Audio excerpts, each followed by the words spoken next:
नमस्कार दोस्तों। तो जैसा कि आप लोगों को पता है, पिछले 2 लेक्चर में हम लोग सिटीजनशिप अर्थात नागरिकता को पूरी तरह से डिटेल वाइज समझे हैं।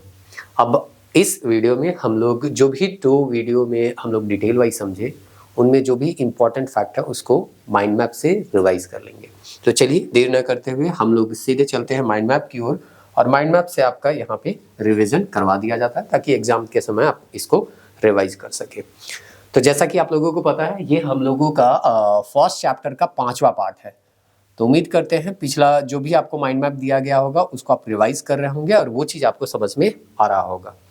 तो चलिए अब हम लोग यहाँ पे आज देखते हैं कि इस चैप्टर में कौन कौन सा ऐसा फैक्ट है जिसको आपको भूलना नहीं है, बार बार रिवाइज करना है। एग्जाम में ये प्रश्न पूछे जाते हैं और आप टेस्ट बना चुके होंगे तो वहां पे भी आपको आइडिया लग गया होगा कि ये सब फैक्ट जो है वो कितना इंपॉर्टेंट है जो अभी हम बताने वाले हैं।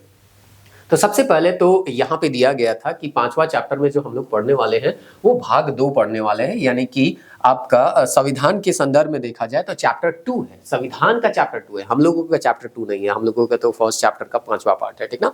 तो संविधान का अगर एक किताब मान लिया जाए तो इसका ये दूसरा अध्याय है जिसमें कितने से कितने अनुच्छेद तक उल्लेख किए गए हैं, अनुच्छेद 5 से 11। तो फर्स्ट सवाल तो यही आ सकता है कि भाग 2 में अनुच्छेद कहां से कहां तक उल्लेख है, तो 5 से 11 तक। और 5 से 11 तक किस संबंध में बात किया गया है, तो नागरिकता के संबंध में बात किया गया है, सिटीजनशिप के संबंध में बात किया गया है। अब आपको बताया गया था कि आखिर नागरिकता हम लोग पढ़ रहे हैं तो नागरिक मतलब होता क्या है। तो जैसे एक घर के सदस्य होते हैं तो उसमें 2 तरह के सदस्य हो सकते हैं, एक तो उस घर का पूर्ण सदस्य और एक ऐसा व्यक्ति जो बाहर से मेहमान के रूप में आया है। तो उसी तरह से देश में भी होता है, देश का एक पूर्ण सदस्य होता है और एक जो है कहीं बाहर से घूमने के लिए, काम करने के लिए कहीं से आया है, कुछ दिन रहेगा और वापस चला जाएगा। तो जो देश का पूर्ण सदस्य होता है उसको हम लोग बोलते हैं नागरिक, और जो कुछ समय के लिए यहाँ पे आया है, काम करेगा और चला जाएगा तो उसको हम लोग बोलते हैं गैर नागरिक या विदेशी के तौर पे उसको हम लोग जानते हैं। तो इस तरह से हम कह सकते हैं भारत एक देश है, भारत देश का जो पूर्ण सदस्य है, यहीं पे जन्मा है, यहीं पे पैदा हुआ है, यहीं पे रह रहा है, उसको हम लोग क्या कहते हैं, नागरिक कह सकते हैं। अब नागरिक है तो नागरिक का क्या होगा, कुछ ना कुछ अपना अधिकार होगा। तो इस तरह से सिटीजनशिप आपको अगर मिल जाता है, इमेज को आप ध्यान में रखिएगा, यही इमेज जब आप रिवीजन कीजिएगा ना तो उस समय आपको देखिएगा बहुत सारा चीज इमेज देख के ही याद हो जाएगा। तो इस तरह से इनको कुछ अधिकार मिलता है। सारा अधिकार तो हम लोग नहीं लिख सकते हैं, लेकिन एग्जाम्पल के तौर पे यहाँ पे हम लोग बताए थे कि मौलिक अधिकार में कुछ ऐसे अनुच्छेद हैं जो केवल और केवल नागरिकों को मिलते हैं, विदेशियों को नहीं मिलते हैं। जैसे आर्टिकल 15, 16, 19, 29 और 30। ये आने वाले अभी जो नेक्स्ट इसके बाद लेक्चर होगा उसमें आपको पता चल जाएगा कि इस आर्टिकल में क्या है, क्योंकि ये मौलिक अधिकार के अनुच्छेद है। उसके अलावा यहाँ पे देखिए मतदान का हम साइन दिए, तो मतदान का जो अधिकार है वो भी, और चुनाव लड़ने का अधिकार है वो भी जो है वो किसको मिलेगा, तो केवल और केवल नागरिकों को, यानी कि भारत के जो नागरिक होंगे उन्हीं को मतदान का भी अधिकार होगा और चुनाव लड़ने का भी अधिकार होगा। राष्ट्रपति हो गया, उपराष्ट्रपति हो गया, राज्यपाल हो गया, महान्यायवादी हो गया, महाधिवक्ता हो गया। तो इस तरह से यहाँ पे हम संसद का फोटो रखे हैं तो इससे आपको थोड़ा बहुत आइडिया हो गया। यहाँ विधायक नहीं लिखा है लेकिन फिर भी आपको समझना है कि विधायक हो गया, सांसद होगी, ये सभी जो है भारत के नागरिक ही, क्योंकि चुनाव लड़ने का अधिकार किसको है, भारत के नागरिक को है। तो विधायक अगर हम कह रहे हैं तो चुनाव लड़के ही ना कोई विधायक बनेगा। तो वो चीज यहाँ संसद का हम फोटो दिए हैं तो आपको आइडिया हो गया होगा कि हाँ चुनाव लड़ना, सांसद, विधायक, ये सब के बारे में बात किया जा रहा है। उसके बाद यहाँ पे हम जो है न्यायपालिका का साइन देने के लिए थोड़ा सा ये वाला साइन का यूज किए हैं, जिसमें कहा गया है कि सुप्रीम कोर्ट और हाई कोर्ट के जो न्यायाधीश हैं वो भी कौन हो सकते हैं, तो भारत के नागरिक। तो कुल मिला के बस आपको इतना समझना है कि भारत देश का जो भी इंपॉर्टेंट या महत्वपूर्ण पद है वो केवल और केवल भारत के नागरिकों को ही मिलेगा। इसी संदर्भ में एक बात हम लोगों को पढ़ने को मिला था जिससे सवाल पूछा जाता है, राष्ट्रपति बनने के लिए हम लोगों को अगर भारत में है तो नागरिक होना तो जरूरी है, अमेरिका में भी वहां का नागरिक होना जरूरी है, लेकिन हम लोगों के यहाँ नागरिक आप 2 तरीके से बन सकते हैं। एक तो भारत में जन्म लिए हैं तो भी आपको नागरिकता मिल जाएगा, और दूसरा सिटीजनशिप एक्ट के बारे में जब हम पढ़ा रहे थे 1955 वाला, तो वहां पे बताया था एक तरीका है जिससे हम लोग नागरिकता प्राप्त कर सकते हैं, वो है प्राकृतिक बाय नेचुरलाइजेशन से। तो दोनों तरीके से अगर कोई भी व्यक्ति यहाँ का नागरिकता प्राप्त कर लिया तो वो राष्ट्रपति बन जाएगा। जैसे कि एक एग्जाम्पल भी हम दिए थे सोनिया गांधी का। सोनिया गांधी का जन्म यहाँ पे नहीं हुआ है, लेकिन अब उनको नागरिकता मिल गया है, तो वो जो है यहाँ की राष्ट्रपति बन सकती है संविधान के अनुसार। लेकिन अमेरिका में क्या होगा कि केवल जन्म से ही वहां नागरिक कोई व्यक्ति बन सकता है।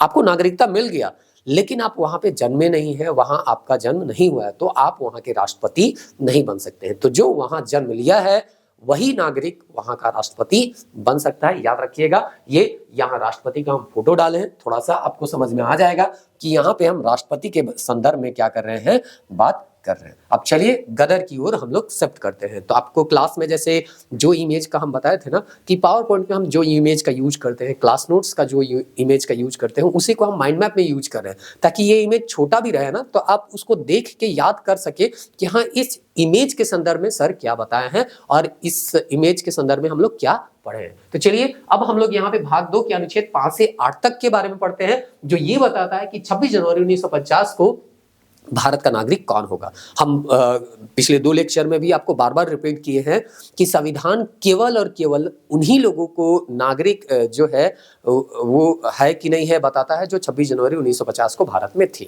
उसके बाद कौन भारत का नागरिक होगा नहीं होगा इसका डिसाइड कौन करेगा, तो संसद करेगी, है ना। चलिए तो सबसे पहले हम लोग यहाँ पे देखते हैं अनुच्छेद 5 के बारे में, और 1 से 4 आपको याद हो गया होगा, उम्मीद करते हैं। पिछले लेक्चर में भी रिपीट करवा दिए थे, इस लेक्चर में भी अभी आपका रिपीटेशन यहाँ पे हो जाएगा। 1 से 4 तो नहीं होगा, 5 से होगा, है ना। तो चलिए 5 में बोलता है भारत का क्या होना चाहिए, मूल निवासी होना चाहिए, है ना। साथ ही साथ वो व्यक्ति भारत में क्या हो, जन्म हो। मतलब अगर कोई भारत का मूल निवासी हो और भारत में क्या किया हो, जन्म लिया हो। जैसे कि हम एक एग्जांपल लिए थे गदर का, हम गदर में हम बताए थे कि सनी देओल को आप मान लीजिए कि ये भारत के क्या थे, मूल निवासी थे, और इनका यहीं पे क्या हुआ है, जन्म हुआ है, तो हम इनको भारत का नागरिकता दे सकते हैं। भारत का मूल निवासी कहने का मतलब क्या हो गया कि अविभाजित भारत में, मतलब जब पाकिस्तान था, है ना, पाकिस्तान था 1947 के पहले तो उसका कोई अस्तित्व था ही नहीं। तो अगर इस्लामाबाद में हो गया, या अगर बांग्लादेश, उसका भी अस्तित्व 47 से पहले नहीं था। तो अगर ढाका में अगर किसी भी व्यक्ति का जन्म हुआ हो तो हम उसको कहेंगे अविभाजित भारत में वो जन्म लिया है। तो कोई ऐसा व्यक्ति जिसके माता पिता दादा दादी कोई भी अविभाजित भारत में पैदा लिए हैं तो उसको हम मूल निवासी कहते हैं। तो अगर कोई मूल निवासी हो और वो व्यक्ति भारत में ही जन्मा हो, जैसे सनी देओल है, हम इसको मान के चले थे कि ये जो है भारत में ही जन्म लिए और इनके माता पिता भी कहाँ पे जन्म लिए थे, भारत में ही जन्म लिए थे, तो इनको भारत का नागरिकता आराम से मिल जाएगा। 26 जनवरी 1950 का हम बात कर रहे हैं, बार बार रिपीट कर रहे हैं, क्योंकि बहुत सारे विद्यार्थियों को कंफ्यूजन हो जाता है कि ये आर्टिकल जो बता रहा है वो अभी भी बताता है कि भारत का नागरिक कौन है और कौन नहीं है। अभी नहीं बताता है, ये केवल किस दिन के बारे में बात कर रहा है, 26 जनवरी 1950 को कौन भारत का नागरिक हो सकता है, कौन भारत का नागरिक नहीं हो सकता। वर्तमान समय में सिटीजनशिप अमेंडमेंट एक्ट आया है, जो कि 1955 के सिटीजनशिप एक्ट में चेंज किया गया है, अमेंडमेंट किया गया है, उसमें सुधार किया गया है। उसके अनुसार तय होता है कौन भारत का नागरिक है और कौन भारत का नागरिक नहीं है। तो वो चीज अभी आएगा भी। तो अनुच्छेद 5 क्या कहता है कि कोई भारत का मूल निवासी है और भारत में ही जन्म हो, या माता पिता में से किसी एक का जन्म जो है वो भारत में है। तो सनी देओल का माँ या पापा, जो भी आप कह लीजिए, दोनों में से कोई एक भी अगर भारत में अविभाजित भारत में अगर जन्मा हो तो हम उसको मूल निवासी मान लेंगे और मान के नागरिकता दे देंगे। फिर संविधान लागू होने से 5 वर्ष पूर्व से भारत में अगर रह रहे हैं तो भी, अगर सनी देओल मानिए चलिए यहाँ पे अविभाजित भारत में इनके माता पिता जो है वो जन्मे थे और ये कहीं और जन्मे, मानिए चलिए इनके माता पिता कनाडा चले गए और इनका जन्म कनाडा में हुआ है, लेकिन ये जो है भारत में जन्म नहीं लिए, लेकिन यहाँ पे क्या हो गए, आ गए। और कब आ गए, तो 26 जनवरी 1945। हम लोग जानते हैं संविधान कब लागू हुआ, 1950 में लागू हुआ। तो 1945 से यहाँ पे रह रहे हैं या उससे पहले से रह रहे हैं, जब संविधान क्या हुआ था, लागू हुआ था, तो हम इनको क्या कर सकते हैं, नागरिकता दे सकते हैं। तो कुल मिला के बस इतना याद रखिए, कोई भारत का मूल निवासी है, अगर भारत में पैदा हुआ है तो सीधे सीधे उसको नागरिकता दे देंगे। माता पिता में से कोई एक जो है भारत में जन्मा हो तो भी उसको क्या कर देंगे, भारत का नागरिकता दे देंगे।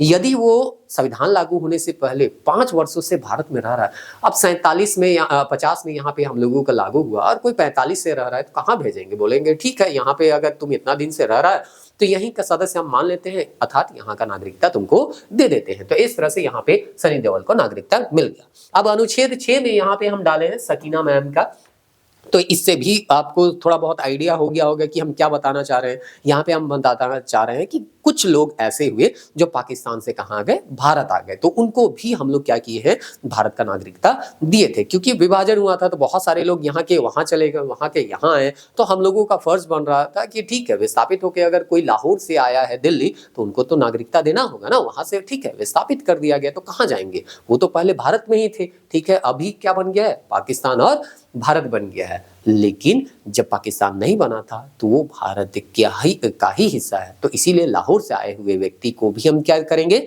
नागरिकता देंगे, लेकिन हाँ कुछ शर्तों के साथ। तो बोला जाता है अनुच्छेद 6 में जो व्यक्ति पाकिस्तान से कहाँ आया हो, भारत आया हो, उसके माता पिता या दादा दादी अविभाजित भारत में पैदा लिए हैं। तो वही चीज फिर हो रहा है कि ठीक है, सकीना मैम यहाँ पे आई थी, लेकिन इनके माता पिता या दादा दादी में से कोई एक जो है भारत में, अविभाजित भारत में जन्मा हुआ होना चाहिए, तब ना आप नागरिकता दीजिएगा। वैसे तो फिर चाइना का आदमी भी आ जाएगा तो आप उसको नागरिकता दे दीजिएगा, नहीं।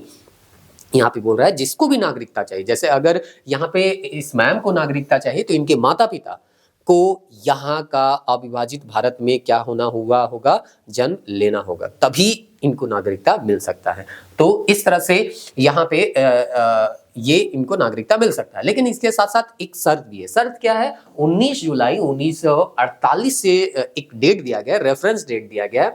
अगर इससे पहले आए हैं तो सीधे पंजीकरण होगा और सकीना मैम को क्या मिल जाएगा, भारत का नागरिकता मिल जाएगा। लेकिन अगर 19 जुलाई 1948 के बाद ये आई होंगी तो इनको 6 महीना तक, यहाँ पे 6 तक नहीं होगा, 6 माह होगा यहाँ पे, सॉरी 6 माह तक यहाँ पे इनको रहना होगा, 6 महीना रहना होगा। देखना होगा कि आना हम यहाँ रह सकते हैं कि नहीं रह सकते हैं। अगर लगता है कि हम भारत में रह सकते हैं तो फिर आप रजिस्ट्रेशन करवा के भारत का नागरिकता ले सकते हैं। तो कुल मिला के 5 और 6 उम्मीद करते हैं समझ में आ गया होगा। 5 में भारत का मूल निवासी जो भारत में ही जन्मा हो तो भी उसको दे देंगे, माता पिता में से कोई एक भारत में जन्मा हो तो भी उनको नागरिकता दे देंगे, और संविधान लागू होने से पहले 5 वर्षों तक से, मतलब 1945 से यहाँ पे अगर रह रहा है तो भी हम उसको क्या करेंगे, भारत का नागरिकता दे देंगे। अनुच्छेद 6 कहता है कि कोई व्यक्ति पाकिस्तान से आया है कहाँ पे, भारत, तो भी उसको हम क्या करेंगे, नागरिकता देंगे, लेकिन उनके माता पिता या दादा दादी में से कोई एक अविभाजित भारत में पैदा हुआ हो। साथ ही साथ 19 जुलाई 1948 से पहले आया है तो सीधे सीधे पंजीकरण देंगे, और 19 जुलाई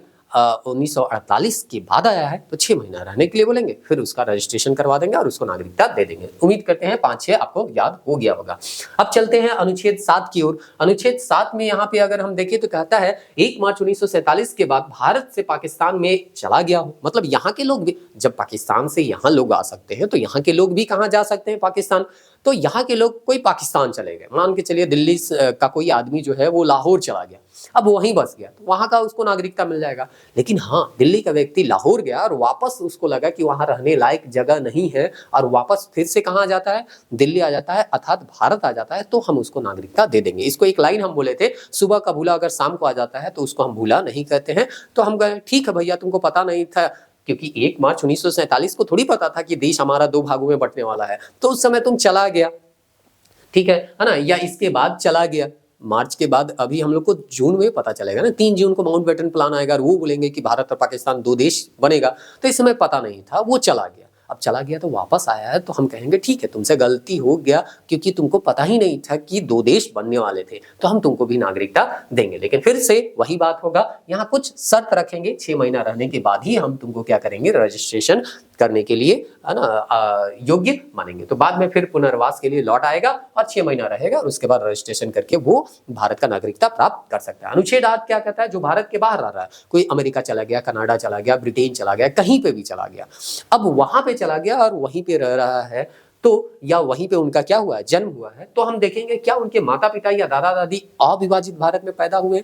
जैसे कि मान के चलिए आपका जन्म हो गया ब्रिटेन में और आपके माता पिता दादा दादी में से किसी एक का भी जन्म अगर अविभाजित भारत में, चाहे वो लाहौर में हो, ढाका में हो, दिल्ली में हो, है ना, झारखंड में हो, बिहार में हो, कहीं पे भी हो, तो हम उसको नागरिकता दे सकते हैं अगर वो नागरिकता लेना चाहे तो। लेकिन फिर उसमें भी वही कहेंगे 6 महीना रहो भाई, रजिस्ट्रेशन हो जाएगा, उसके बाद तुमको नागरिकता मिलेगा। और इसका एग्जाम्पल हम दिए थे कमला हैरिस का। कमला हैरिस के बारे में बताए थे कि इनके पिता जो थे वो जैमाइका से थे और माता जो थी वो भारत से थी, और इस तरह से इनका जन्म जो है कैलिफोर्निया यानी कि अमेरिका में हुआ था, तो ये भी भारत की नागरिकता ले सकती थी। ये तो अब बाद का घटना है ना, लेकिन अगर 26 जनवरी 1950 में कुछ इस तरह से हुआ होता और ये लेना चाहती तो नागरिकता इनको मिल सकता था, क्योंकि इनकी माता जो है वो कहां से बिलोंग करती थी, तो भारत से बिलोंग करती थी। तो इसी तरह से यहाँ पे कहा अनुच्छेद 8 में, ठीक है आपका जन्म कहीं पे भी हुआ, आपके माता पिता कहीं पे चले गए, वहीं पे बस गए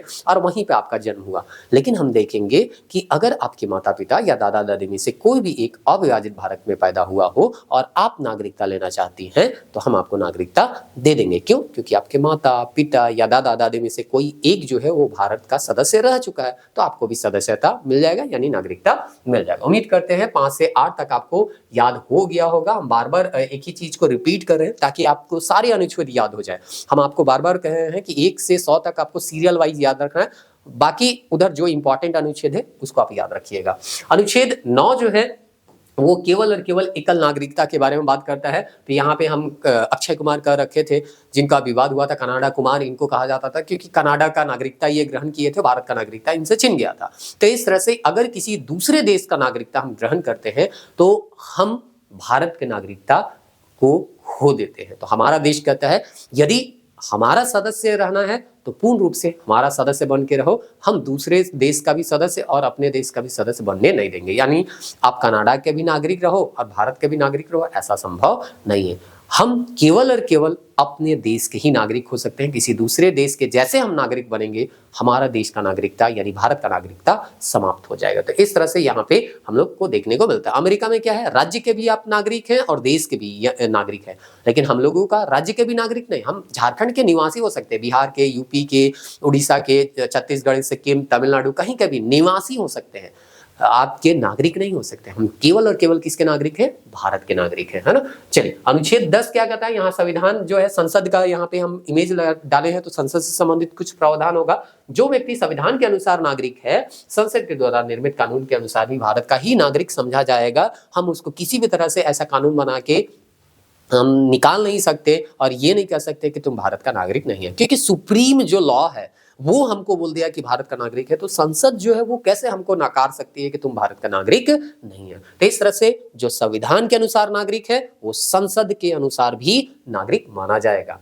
उसके बाद 11 में बोला गया कि संविधान अनुच्छेद 11 में बोलती है कि ठीक है, हम लोग तय कर रहे हैं कि 26 जनवरी 1950 को कौन भारत का नागरिक होगा। यही अभी जितना भी प्रावधान आपको बताया गया वो किसके संदर्भ में बताएगा? 26 जनवरी 1950 के संदर्भ में, कि 26 जनवरी 1950 को कौन भारत का नागरिक बन सकता है, कौन भारत का नागरिक नहीं बन सकता। लेकिन इसके बाद कौन तय करेगा? तो इसके बाद जो तय करेगी वो संसद तय करेगी, और इस चीज का उल्लेख कहाँ पे किया गया है? अनुच्छेद 11 में किया है। तो इस तरह से यहाँ पे जो है आपको अनुच्छेद 11 बताया गया। तो उम्मीद करते हैं आपको, देखिए खुद से रिवीजन कीजिएगा ना तो बहुत कम टाइम आपको यहाँ पे लगने वाला है, क्योंकि एक नजर देखिएगा, सारा फोटो इमेज वगैरह दिखेगा आपको। यहाँ पे द्रौपदी जी दिख रहे हैं, मुर्मू जी दिख रही है, यहाँ सनी देओल दिखेगा,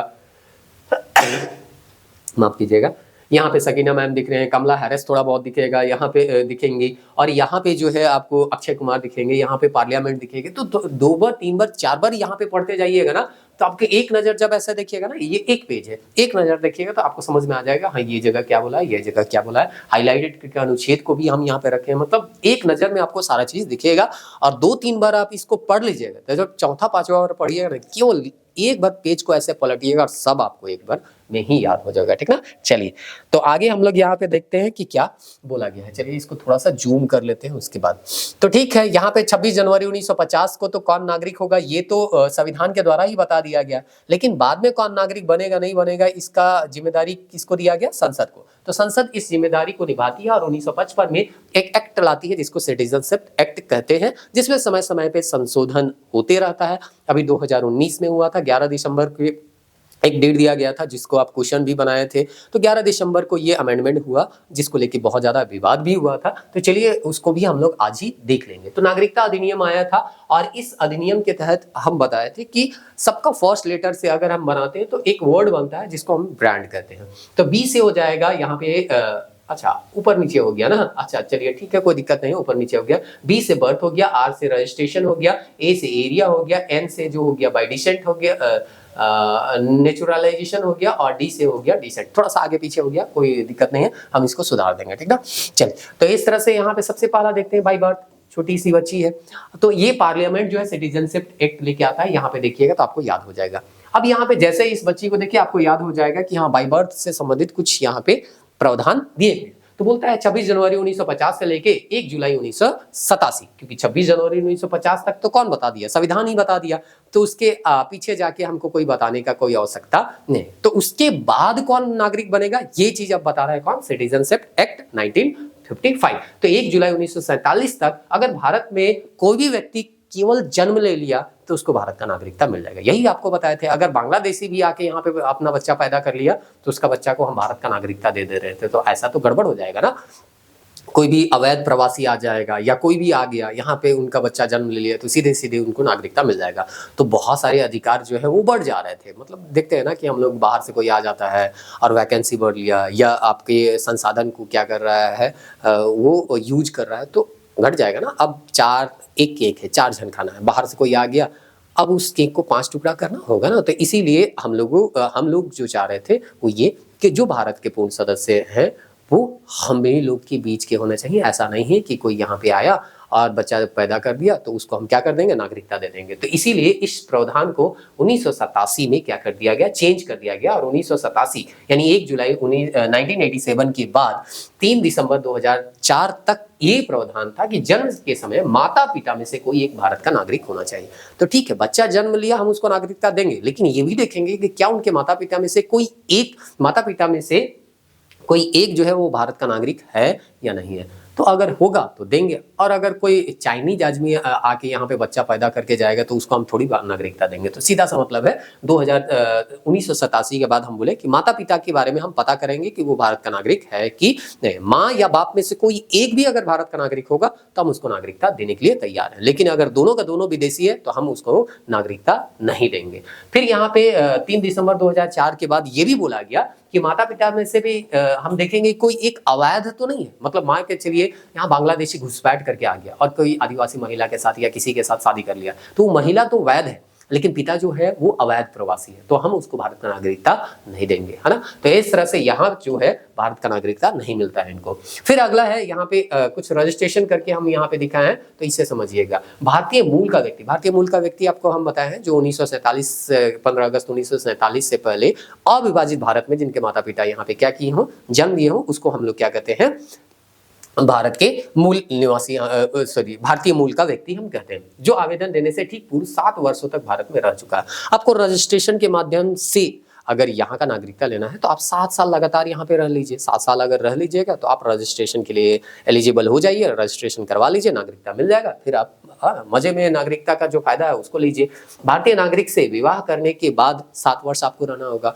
तो इस तरह से सोनिया गांधी जो है वो राजीव गांधी के साथ क्या कर लिए, विवाह कर लिए, 7 वर्ष रही, नागरिकता उनको क्या हो जाएगा, मिल गया। तो इस तरह से यहाँ पे है। फिर यहाँ पे हम जो है लोकेशन टाइप से कुछ इमेज यहाँ पे डालने का प्रयास किए हैं जिसमें एरिया लिखे हैं। तो एरिया मतलब क्या, किसी विदेशी क्षेत्र को अगर हम ग्रहण कर लिए तो उस क्षेत्र के जो भी लोग हैं उनको हम भारत का नागरिकता दे देंगे। तो इस तरह से किसी विदेशी क्षेत्र के अधिग्रहण के बाद वहां के व्यक्तियों को हम नागरिकता प्रदान करते हैं। अब मानिए चलिए गोवा को हम अपने अधीन ले लिए या दमन दीव को अपने अधीन ले लिए, सिक्किम को अपने अधीन लिए, तो वहां के लोग जो है वो कहाँ का, कोई बांग्लादेश का या चाइना का नागरिकता थोड़ी लेने जाएंगे। हम लोग अधिग्रहित किए तो हम भी लोग उसको क्या करेंगे, नागरिकता देंगे और कहेंगे कि तुम अब हमारे घर का सदस्य बन चुका है, पूर्ण सदस्य बन चुका है, मतलब नागरिक बन चुका है। तो इस तरह से किसी भी एरिया को ग्रहण करेंगे तो उस एरिया के लोग जो है हमारे घर के सदस्य बन जाएंगे, अर्थात हमारे देश के नागरिक बन जाएंगे। अब यहाँ पे बाई नेचुरलाइजेशन में यहाँ पे हम मदर टेरेसा का हम इमेज डाले हैं। तो इसको बताया था कि अगर आपका चरित्र अच्छा है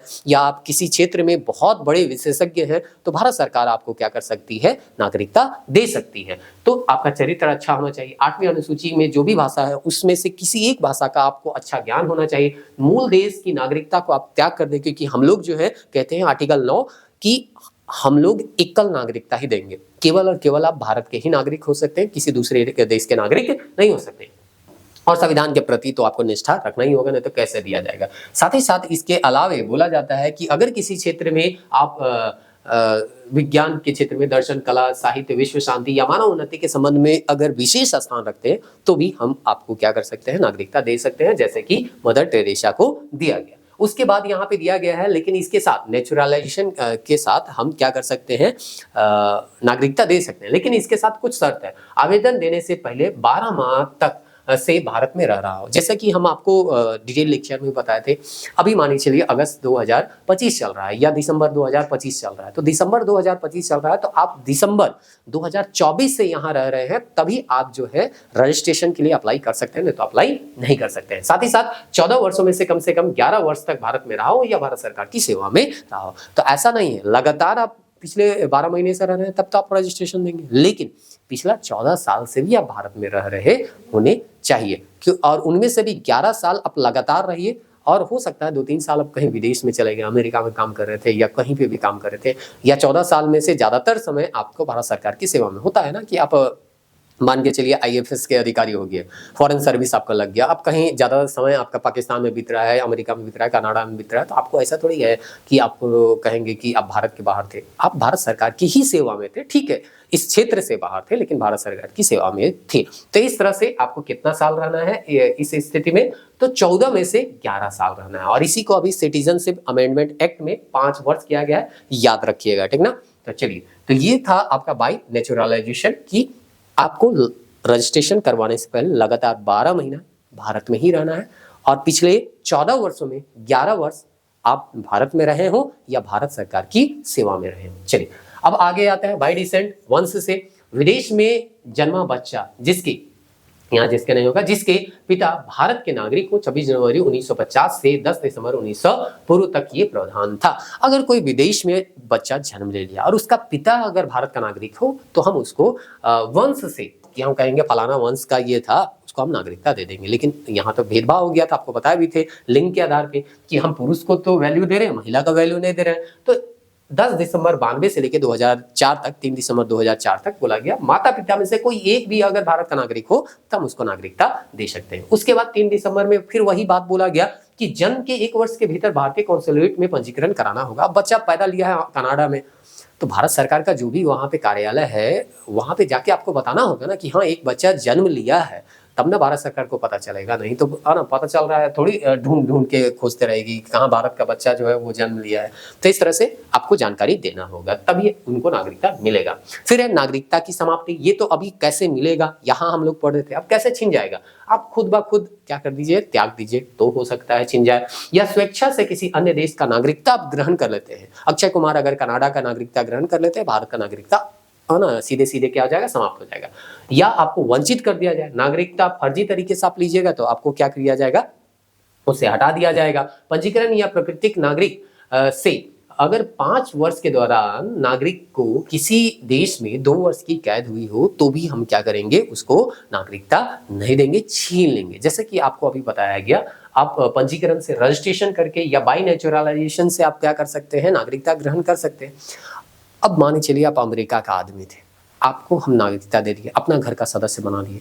अब पता चल रहा है कि आज सदस्य बना है, 2 साल 3 साल होते होते तो अमेरिका में आप ऐसा क्राइम किए कि आपको 2 साल से ज़्यादा का सजा मिल गया, तो हमको तो लगेगा ना हम गलत आदमी को अपने घर का सदस्य बना दिए, तो कहेंगे भैया अब तुम हमारा सदस्य नहीं है। तो 5 साल के अंदर अंदर किसी भी व्यक्ति को 2 साल से ज्यादा का सजा मिलना नहीं चाहिए। मतलब वो गंभीर अपराध करेगा तब तो 2 साल से अधिक का क्या मिलेगा, उसको सजा मिलेगा। तो इस तरह से 5 साल बीत जाने के बाद अगर आपको 2 साल से ज्यादा मिल जाए या उम्र कैद भी मिल जाए तो हम आपका नागरिकता नहीं छीनेंगे। लेकिन आपको वही किया है ना कि घर में अभी अभी एंट्री ही दिए हैं और पता चल रहा है तुम क्राइम करके आ गया, तब तो हम तुमको घर से बाहर निकाल देंगे। अब 5-7 साल रह लिया और उसके बाद कोई क्राइम किया, तब तो वो अब हमारा ही सदस्य बन गया है और क्राइम करेगा तो हमारे ही घर में उनको क्या मिल जाएगा, सजा मिल जाएगा, है ना। तो उसको हम घर से बाहर नहीं निकालेंगे।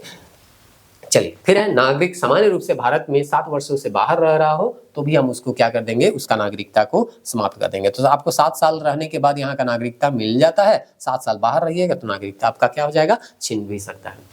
अब यहाँ पे दिया गया है राष्ट्रीय national register of citizen NRC. तो एनआरसी को हम लोग यहाँ पे देख लेते हैं, जो कि डिटेल वाइज आपको क्लास में समझाया गया था। 1951 की जनगणना के बाद ये एक क्या किया गया, रजिस्टर तैयार किया गया और वहां पे बताया गया, वहां पे लिखा गया कौन भारत के नागरिक हैं, कौन भारत के नागरिक नहीं है। वही चीज है ना, नेशनल रजिस्टर ऑफ सिटीजन यानी सिटीजन यानी नागरिकता, ये क्या है, रजिस्टर्ड है। और जैसे हम बताए थे ना, किताब कॉपी का एक रजिस्टर होता है ना, जैसे कि आप स्कूल जाते हैं तो आपका एडमिशन जो अटेंडेंस बनता है वो एक रजिस्टर में बनता था, तो उसी तरह से कौन कौन भारत के नागरिक हैं वो रजिस्टर्ड में क्या किया गया, मेंशन किया गया उसी को। या तो ये चूंकि भारत का है ना, नेशनल है, इसीलिए इसको बोला गया नेशनल रजिस्टर्ड। ये छोटा मोटा रजिस्टर नहीं है, ये राष्ट्र का, देश का रजिस्टर है, जो कि किसके बारे में बताता है, सिटीजन, नागरिक के बारे में बताता है। ये कब तैयार हुआ था, तो 1951 में जनगणना के बाद। उसके बाद एनआरसी उन्हीं राज्यों पर लागू होती है जहां अन्य देश के नागरिक भारत में प्रवेश कर सकते हैं। तो हम इसको वही ना लागू करेंगे जहां बाहर से आने का संभावना है। जहां बाहर से आने का संभावना है ही नहीं, वहां पे एनआरसी लागू करने का कोई फायदा ही नहीं, क्योंकि बाहर से आएगा ही नहीं, तो फिर भारत का नागरिक है कि नहीं है, वो तो पहले प्रोविजन में क्या हो गया है। हम लोग यहाँ पे देख चुके हैं कि कैसे नागरिकता ग्रहण किया जाता है, नहीं किया जाता है। अब यहाँ पे पता चल रहा है कि बांग्लादेशी घुसपैठ कर गया असम में, तब वहाँ ना हम रजिस्टर तैयार करके रखेंगे, तब ना हमको पता चलेगा हाँ ये असम का आदमी है और ये कहीं बाद में आया होगा, इसीलिए इस रजिस्टर में इसका नाम नहीं है। तो इस तरह से कौन नागरिक है, नहीं है, ये चीज हमको पता चलता है। तो ये चीज हम कहाँ लागू करते हैं, जहां से विदेशी लोग हमारे देश में प्रवेश कर सकते हैं। 1971 में बांग्लादेश का निर्माण होता है, हम देखे थे, इसका कहानी हम बताए थे। एनआरसी जो है वो जो है क्यों यहाँ एक तरह से कह सकते हैं विवाद में रहा था, क्योंकि अभी इसको लागू किया गया है। और बहुत सारे ऐसे लोग थे, लगभग आपको बताया गया था, हम कितना संख्या भी बताया था आपको, 40 लाख के आसपास, 40 लाख लोगों को एक तरह से उनका इसमें रजिस्टर में नाम ही नहीं है। तो वो एक क्या हो गए हैं, स्टेट लेस हो गए हैं, ना वो बांग्लादेश के नागरिक रहे ना वो भारत के नागरिक रहे। तो इस तरह से ये विवाद में थोड़ा सा था। तो अवैध प्रवासी आते हैं, यहाँ के लोगों के द्वारा विरोध किया जाता है, ऑल असम स्टूडेंट यूनियन के द्वारा विरोध किया जाता है कि बाहर से लोग आ रहे हैं, यहाँ के संसाधन को यूज कर रहे हैं, नौकरी में यहाँ पे अपना जगह बना रहे हैं। कहने का मतलब है हमारे अधिकार को वो बांट ले रहे हैं। वही बोले ना, अगर 4 व्यक्ति है तो केक को 4 भाग में बांटेंगे, अगर 8 होगा तो केक को फिर तो 8 भाग में बांटना होगा ना। तो फालतू का 4 आदमी आएगा, मेरे हिस्से को ले लेगा, तो हम तो बर्दाश्त करेंगे नहीं। तो असम के लोग इसीलिए क्या कर रहे थे, विरोध कर रहे थे। और इसी विरोध के बाद असम अकॉर्ड होता है, और असम अकॉर्ड के बाद जहाँ पे राजीव गांधी जो है वो अध्यक्षता करते हैं, अकॉर्ड के बाद यहाँ पे तय होता है कि 25 मार्च 1971 के बाद असम में आए सभी बांग्लादेशी को यहाँ से क्या करना होगा, भागना होगा, या हम लोग उसको भगाएंगे, चाहे वो हिंदू हो चाहे वो मुसलमान हो, है ना, धर्म देख के नहीं भगाएंगे, चाहे हिंदू है मुसलमान है कोई धर्म का है। अगर इसके बाद 25 मार्च 1971 के बाद आया है तो पकड़ पकड़ के उसको क्या करेंगे, बाहर करेंगे। और पूर्ण नागरिकता और मतदान देंगे किनको, जो 51 से 61। तो इस समय आप देखिए देश आजाद हुए बहुत दिन नहीं हुआ था, 10-11 साल ही हो रहा था। तो हमने ठीक है, इस समय अगर आया था तो कोई दिक्कत नहीं हो, पाकिस्तान से हम समझेंगे ये लोग क्या हो गया, भारत में आ गया, पाकिस्तान में मन नहीं कर रहा था, तो इसको नागरिकता भी दे देंगे और मतदान का भी अधिकार देंगे।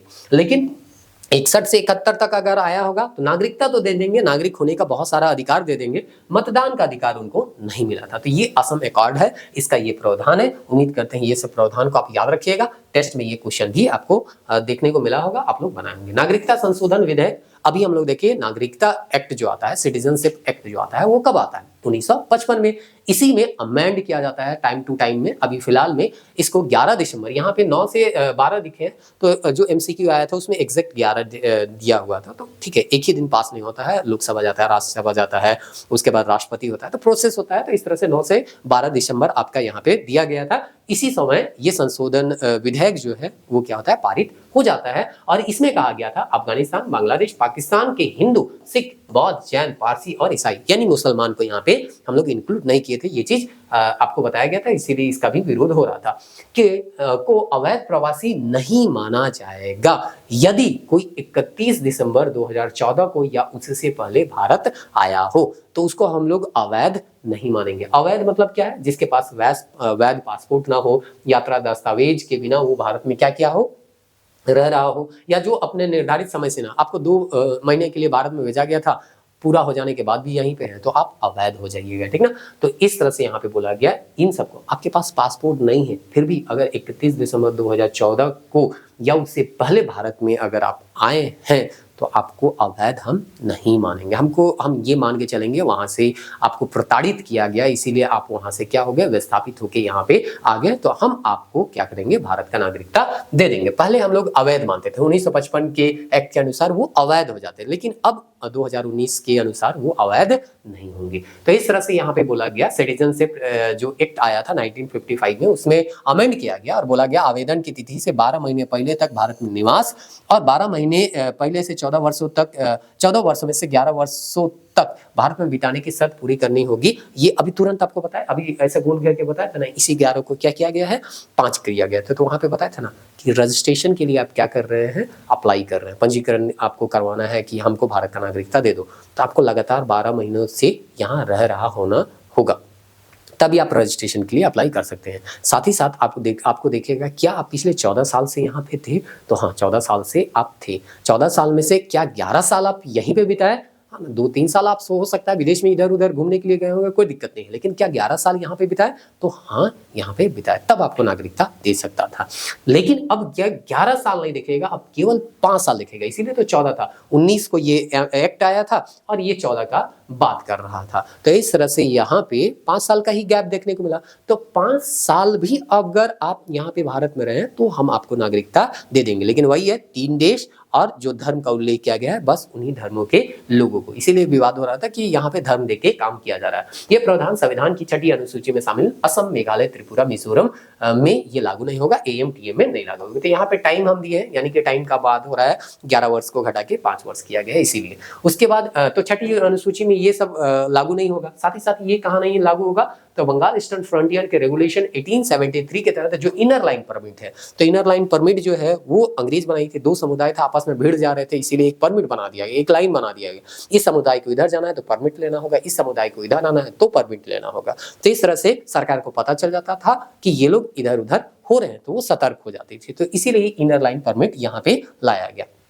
वर्तमान में ये जो परमिट है अभी भी लागू है, वो कहाँ का है, अरुणाचल प्रदेश, मिजोरम और नागालैंड। मतलब यहाँ पे घुसने से पहले, इनके कुछ क्षेत्रों में घुसने से पहले आपको परमिट लेना होगा, तब जाके आप क्या कर सकते हैं, यहाँ पे प्रवेश कर सकते हैं। तो इस तरह से यहाँ पे ये चूंकि यहाँ पे किसी तरह का विवाद ना हो, लड़ाई झगड़ा ना हो, इसलिए सरकार इस तरह का प्रावधान को अभी भी बना के रखी है। नहीं तो हम लोगों को तो पूरे देश में कहीं भी घूमने का क्या है, अधिकार दिया गया है। तो इस तरह से हम लोग जो है माइंड मैप से इसको रिवाइज करवा दिए। अब आपका काम है, अगर टेस्ट नहीं बना है तो टेस्ट को आपको बना लेना है। देखिए फिर से हम यहाँ पे बता रहे हैं, ये आपको एक नज़र में सब दिखेगा। इसके बाद अगर आप देखें कि इससे पहले वाला जो चैप्टर है, इसका पहला वाला जो पेज है, वो भी आपको एक नज़र में दिखेगा। हमको अभी ठीक है 30-40 मिनट, 35-40 मिनट हमको टाइम लग जाता है, क्योंकि हम चीज़ों को समझा के आपको बताते हैं। लेकिन आप जब खुद पढ़िएगा ना, तो शुरुआत समय में हो सकता है 20-25 मिनट लग जाए, लेकिन जैसे 2-3 बार रिवीजन कर लीजिएगा तो चौथा 5वां बार केवल और केवल आपका 5 से 7 मिनट लगेगा। उससे भी हो सकता है कम समय लगे किसी एक पेज को रिवाइज करने में, क्योंकि वहाँ पे आप केवल क्या देखिएगा कि हम किस चीज़ को भूल रहे हैं। कहीं पे ये हो सकता है आप 19 जुलाई 1948 का डेट भूल रहे होंगे, तो केवल इसको देखिएगा। बाकी चीज़ आपको 6 महीना सब में तो रजिस्ट्रेशन कितना महीना है, 6 महीना ही है, तो आप इसको थोड़ी भूलिएगा, है ना। तो इस तरह से यहाँ पे आप एकल नागरिकता कहाँ है, हो सकता है भूल रहे होंगे, तो केवल वही बोले ना कि जब इमेज देखिए ना कनाडा कुमार, यहाँ पे 9 दिखेगा तो सीधे यहाँ पढ़ने का भी आवश्यकता नहीं, ऐसे तो एक नज़र में दिख भी जाएगा, लेकिन सीधे दिखेगा हाँ कनाडा कुमार है, 9 है, यानी कि 9 जो है वो बोलता है कि एकल नागरिकता का बात कर रहा है कि आप जो है केवल और केवल भारत के नागरिक हो सकते हैं, किसी दूसरे देश के नागरिक जैसे आप हुए भारत का नागरिकता छिन जाएगा। तो इस तरह से चीज़ों को पढ़ने का प्रयास कीजिए। क्लास नोट्स दिया जा रहा है, पावर पॉइंट दिया जा रहा है, टेस्ट दिया जा रहा है, माइंड मैप दिया जा रहा है, फिर भी अगर आप नहीं पढ़िएगा तो फिर हम क्या ही कर सकते हैं, ठीक ना। तो उम्मीद करते हैं आप तैयारी कीजिएगा और अच्छे से तैयारी कीजिएगा, और कोई भी एग्जाम के लिए आप प्रिपेयर हो जाइए। केवल ये सब्जेक्ट पढ़िए ना। आप देखिए कोई भी एग्जाम दीजिए, अगर वहाँ पॉलिटी आता है, वहाँ पे यही माइंड मैप को, यही क्लास नोट्स को पढ़ के जाइए, आपका ज़्यादातर क्वेश्चन जो है वो बन ही जाएगा। आप कहीं दूसरे जगह पढ़ने की आवश्यकता नहीं है। देखिए हम बार बार कहते हैं ऐड ऑन करने की आवश्यकता है। आप किताब कोई भी एक किताब और एक्स्ट्रा लेके आप पढ़ सकते हैं अगर आपको मन करता है तो, लेकिन अभी जितना हम दे रहे हैं उतना को आपको क्या करना है, याद करना है। ये बेसिक है। ये यहाँ से अगर कोई भी प्रश्न आएगा तो जो सीरियस कैंडिडेट है वो जरूर बनाएगा, और आपको भी उसको बनाना है। फिर अपने में ऐड ऑन तो हम बोले हैं जब तक पढ़ते रहिएगा तब तक ऐड ऑन होते रहता है। तो इसीलिए आपको क्या करना है, मेहनत करते रहना है। क्लास में जो दिया जा रहा है उसको पढ़ते रहना। अगर आपके पास समय है और आपको लगता है इसमें और कुछ ऐड किया जा सकता है तो बिल्कुल आप स्वतंत्र है, आप इसको ऐड कर सकते हैं। आप में ही इम्प्रूवमेंट देखने को मिलेगा, और जितना आप खुद में इम्प्रूवमेंट लाइएगा उतना ही आपको फायदा होगा। मिलते हैं नेक्स्ट वीडियो में, तब तक के लिए जय हिंद। अगला हम लोगों का जो होगा चैप्टर वो है मौलिक अधिकार का, है ना। चलिए इसको थोड़ा बहुत आप लोग क्या कर लीजिएगा, पढ़ के लीजिएगा ना।